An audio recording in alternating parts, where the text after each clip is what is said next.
البته که روزدار هستم، روزه میگیرم، الحمدلله مسلمان هستیم و فکر میکنم روزه اول در ماه شریف رمضان دشوار است، ولی با وجود آن کم و بیش باید خود نفست را بداری. آن خواهشایی که در پیش از ماه شریف رمضان بود، یعنی اون شیرینی ها و اون قندیل های زیادی بود، خواهش داشتی آنها رو کمتر استفاده بری و برای سلامتی هم فایده دارد و فکر میکنم این یک تازگی است، نه اینکه باطناً بلکه ظاهرا هم شخص تازه می شود.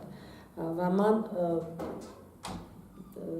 فقط وقتی که تمام شوی ماه شریف رمضان می آید 2-3 روز دیگر ماندنش، میگم بگذار 1 سال ماه شریف رمضان باشد، من تیار هستم، آماده هستم که بگیرم. تا که خود گرم است و خیلی دشوار است روزه داشتن و علت خصوص وقتی که تو در کار هستی، یعنی تو در تئاتر هستی، در صحنه کار میکنی، میدوی، یعنی اون حالت های فیزیکی دارد و خواهی نخواهی تشنه میمونی.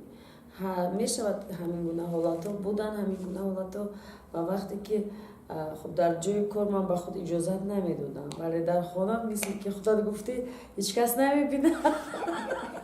یک بار همین گناه کردم و بعد پشیمان شدم و بعد ماه شریف رمضان باز اون قرضایی که هستن باز هم قرضا رو روپوش کردم. با کل شهروندان تاجیکستان، با تمام عزیزانم باز هم ماه شریف رمضان مبارک باشد، تن صحت و خانه آباد باشید. خدا یار و مددگارتون باشه.